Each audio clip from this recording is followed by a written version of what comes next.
चलिए, आज आपको समय में थोड़ा पीछे ले चलते हैं।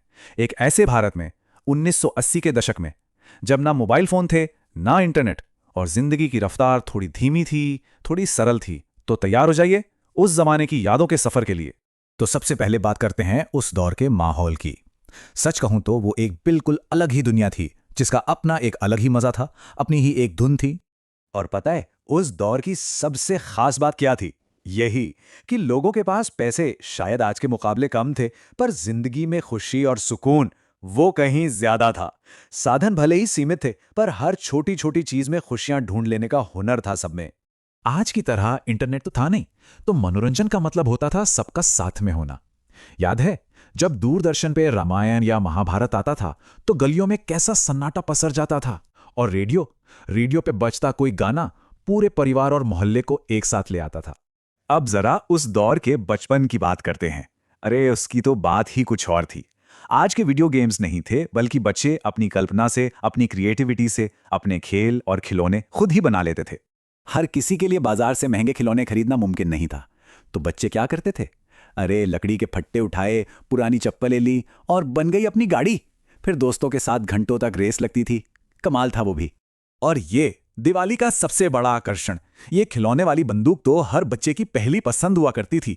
इसे पाने के लिए घर वालों से कितनी मिन्नतें की जाती थीं, ताकि दोस्तों के साथ चोर पुलिस का खेल एकदम असली लगे।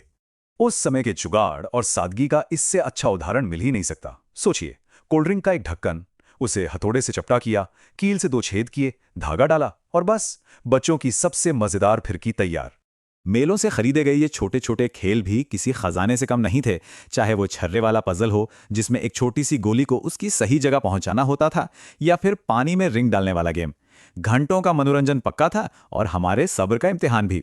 अच्छा, खेल खिलौनों से आगे बढ़कर अब बात करते हैं घर की, क्योंकि 80 के दशक की ज्यादातर यादगार कहानियां तो वहीं बनती थी। आजकल के फैंसी टूथपेस्ट से बहुत पहले ज्यादातर घरों में ये लाल दंत मंजन ही मिलता था। और इसकी सबसे बड़ी पहचान, ब्रश करने के बाद उंगलियां और ब्रश दोनों पर इसका गहरा लाल रंग चढ़ जाता था।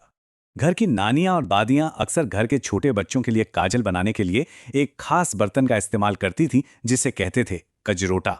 इसे दिए की लौ के ऊपर रखे घर का बना शुद्ध काजल तैयार होता था। और हाँ, ये वाला काम तो लगभग हर घर में किसी ना किसी के जिम्मे होता ही था। जैसे ही हवा या बारिश से टीवी का सिग्नल गया, एक इंसान छत पर एंटीना घुमाने पहुंच जाता था और नीचे से आवाजें आती थी, आया आया, हाँ बस यही रोको।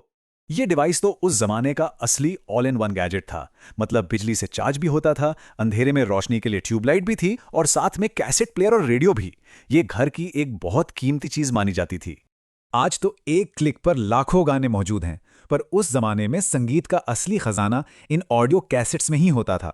जिसके घर टेप रिकॉर्डर होता था, उसके पास अपने पसंदीदा गानों की एक पूरी लाइब्रेरी होती थी। घर की यादों के अलावा उस दौर के कुछ स्वाद भी तो थे। कुछ ऐसे खजाने थे जिनका जिक्र होते ही चेहरे पर मुस्कान आ जाती है।